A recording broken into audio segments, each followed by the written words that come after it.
আসসালামু আলাইকুম। আমি মানার Dhaka international school and college থেকে এসেছি এখানে। আমার নাম হোসেন আল মাহমুদ।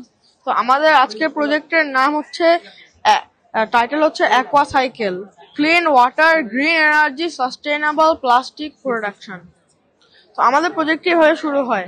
এটি একটি গাড়ি, যে গাড়িটি এই ময়লা পুকুর থেকে এই ময়লা পানিটি সংগ্রহ করে এটি এভাবে একটি ফিল্টারের কাছে যায়। তারপর এই ময়লা পানিটি এই ফিল্টারে ঢালা হয়।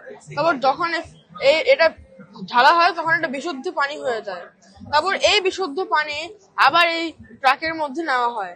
নিয়ে এই ট্রাকটি একটা ইন্ডাস্ট্রিয়াল ফ্যাসিলিটিতে এসে এই পানিকে দুই ভাগে ভাগ করা হয়। এক ভাগ ইউজ করা হয় এই বায়োপ্লাস্টিক বানানোর জন্য। এর হচ্ছে এক ধরনের প্লাস্টিক, যে প্লাস্টিকটি অনেক তাড়াতাড়ি মাটির সাথে মিশে যায় এবং পানির সাথে মিশে যায়, এবং ব্যাকটেরিয়াও এই প্লাস্টিককে খেয়ে ফেলতে পারে।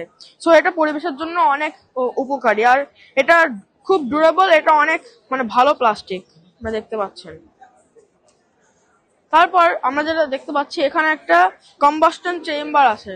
এখানে যে ওয়েস্ট গুলো আটকে গেছে, ওই ওয়েস্ট আর এই এলাকার যত ওয়েস্ট আছে সব গার্বেজ এখানে নিয়ে নেওয়া হয়, নিয়ে এটাকে পুরানো হয়।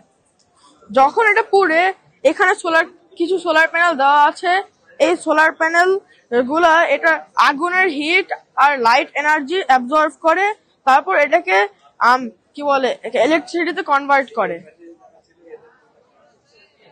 এটা হচ্ছে আমাদের মূল প্রজেক্ট।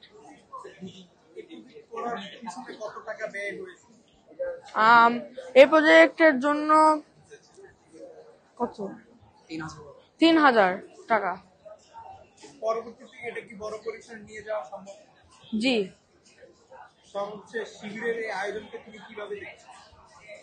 শিবিরের আয়োজন আমার খুব ভালো লেগেছে। আমি চাই তারা আরো এভাবে করুক, কারণ আমাদের বিজ্ঞানের প্রতি আগাইতে হবে। কারণ মুসলিমরা এই সময় অনেকটুকু পিছিয়ে গেছে, যদিও আগে আমরা এগিয়ে ছিলাম। তো আমাদের আরো আগানো লাগবে এই সময়, কারণ বিজ্ঞান এখন অনেক দামি একটি জিনিস। তো এই জন্য আমি চাইবো ছাত্র শিবির আরো এরকম করে।